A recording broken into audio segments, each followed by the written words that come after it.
If you're really pissed off with a lot of people, don't come here, because I like to live in a peaceful place of mellow people, even if they're very diverse, which I also like. But you got to be peaceful and mellow. That's kind of like a lifestyle requirement. You got to be trustworthy, punctual.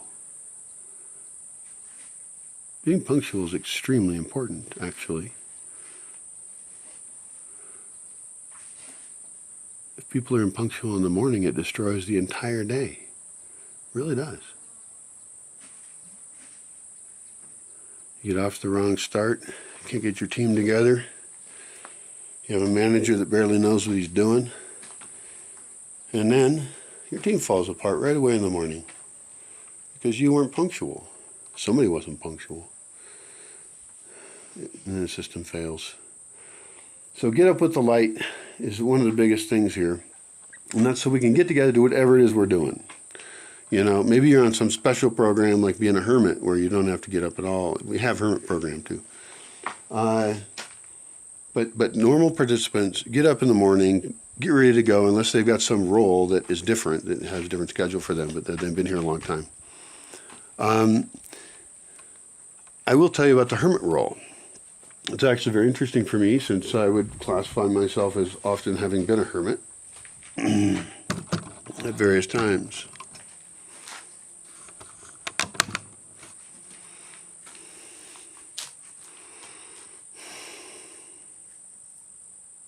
It's good for you. It's good to be a hermit, or hermitess. I don't know if we need to genderize that word. It's good to be a person who lives in the forest for a certain period of time, away from as much as possible. Just be alone. I think it's a really good idea.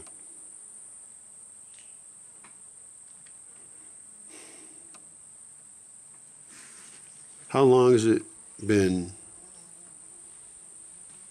since you were alone 24 hours? Didn't see anybody at all. 0 people. Probably happens. How long has it been since you haven't seen anyone in a week, a month, a year? How long is it that you haven't seen a single soul? It's a good question. Well, I'd like to offer this place as a solution for that. There were times in my life where I wanted to just get away. I needed to get away. I was in the city and I was stressed out. And there was religious places to go to, but I couldn't find anywhere I could just go and be semi-cared for and have food delivered to me and have a bed. They don't bother me, and I'm specifically not available to be bothered. I just want to get the heck into the woods. And so the need that I see for that is personal. Of course, I live here now, so I take it for granted. But I want to be able to offer that hermit experience to people.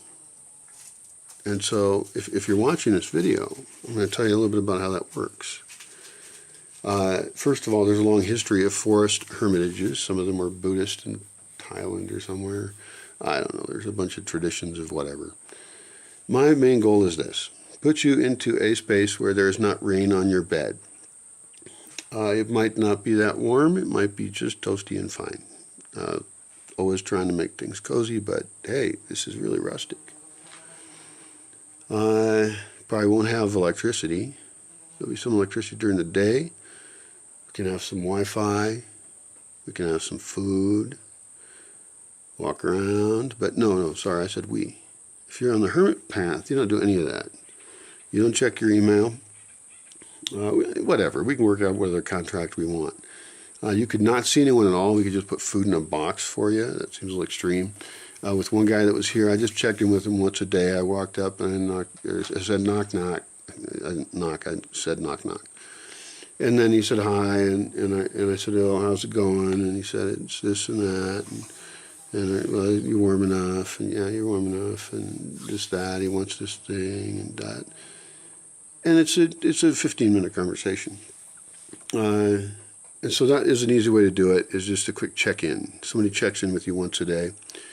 The other thing is about the huts, the places you'll be staying if you come here as a hermit, is they're pretty much within shouting distance of another place. Depends on where you are. There's some really remote ones. And I can offer you that. Now, I can offer you that with books or without books, with candles or without candles, with your own stove or without your own stove.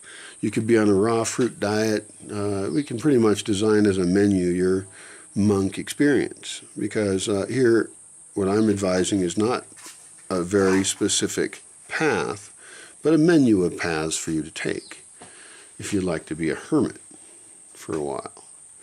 And I would recommend, don't even call yourself a hermit if it's one night. Don't call yourself a hermit if it's 2 nights, 3 nights. I think a week should be the minimum, maybe 5 days. I don't know. You can look on the website to see what I decided. Could also have another role, which is kind of like a hermit, but it's just a gatekeeper.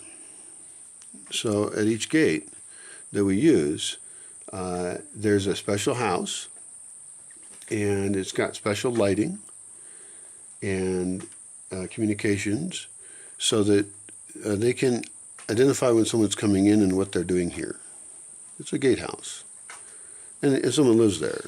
It's really best if 2 couples live there, actually, or, whatever. It's a little place to live.